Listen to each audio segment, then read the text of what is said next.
Hey YouTube, this is the art of prepping. Just wanted to make a very small video about the definition of survival.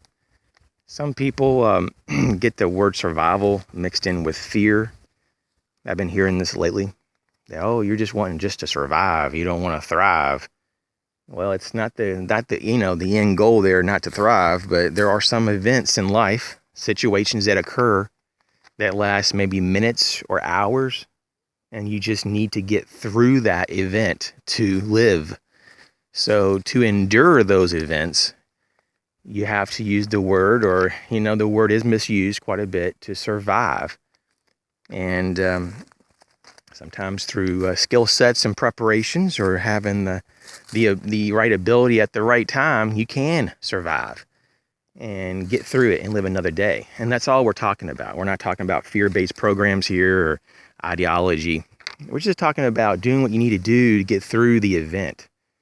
And I would agree, if you're out in the woods and maybe indefinitely, if that's something that could happen, you'd probably want to start switching from surviving to homesteading, for example, or pioneering, so that you actually have more built in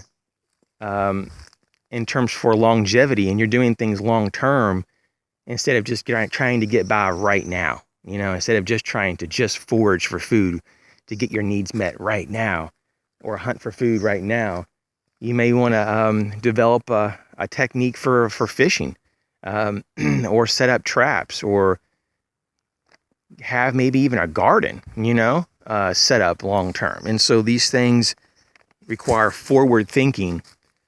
And so this particular channel is more based on the immediate types of emergencies.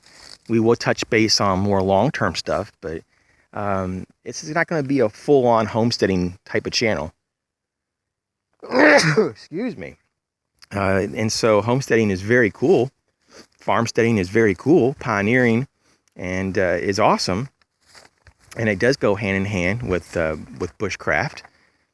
But in the modern day, though, there isn't the same desire or interest to live out in the woods, literally, in that capacity, as long as we have the modern infrastructure. And there may be a day that we won't have the level or degree of modern infrastructure, but until then, it's very difficult to want to put in a large amount of time and effort into things that it may have a smaller occurrence or smaller chance of occurrence.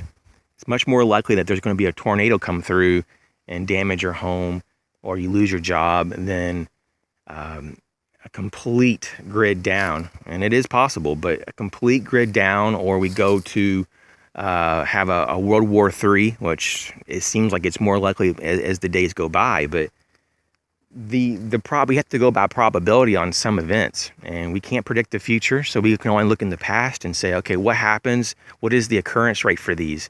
And it's pretty much common sense, though, that the stock market is potentially inflated, and we have bad relations globally with a lot of people, and there's a lot of bad things going on in terms of terrorism, either it be homegrown or our government staging false flag attacks. But whatever these are, we have to kind of put them in a list in our head and say, okay, what's the priorities here? How are we going to prioritize our preparation?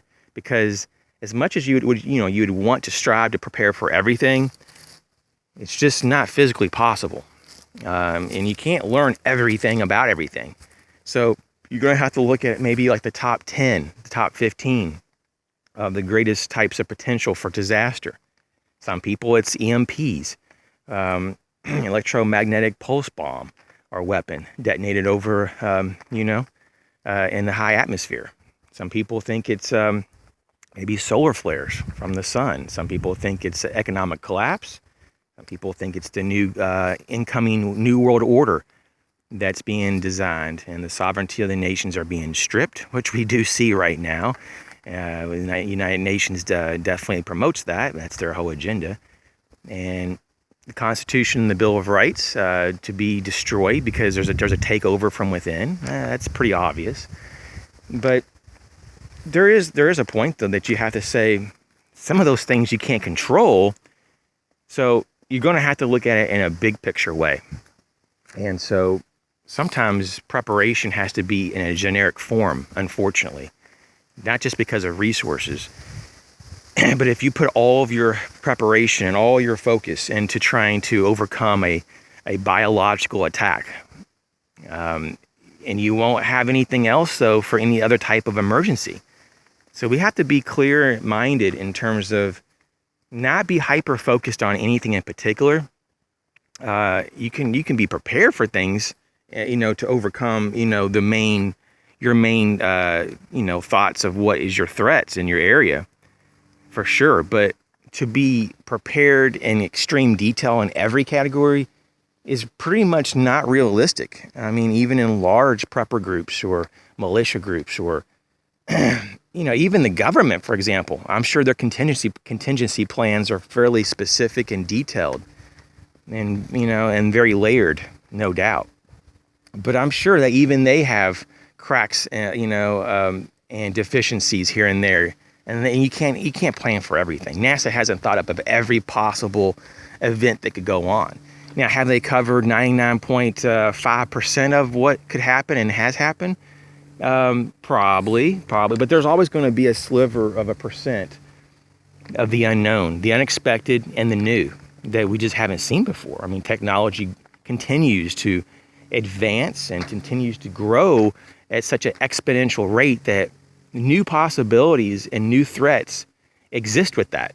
Just as you get more harmony with certain technology, it also opens the floodgates for more misuse. That's the reason why big government doesn't work. And in theory, it's supposed to serve the people.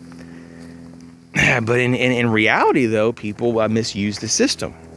And so it actually puts a burden on others, and big governments get out of control.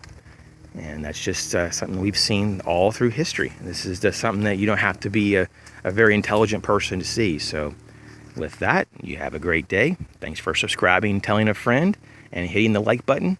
Put your comments down below. Let me know what you think about these particular issues. And we all trying to have some means of recourse and preparation. Even people who don't even prep. I'm sure that on some level, they've got a few dollars set aside for an emergency. At least you hope they do.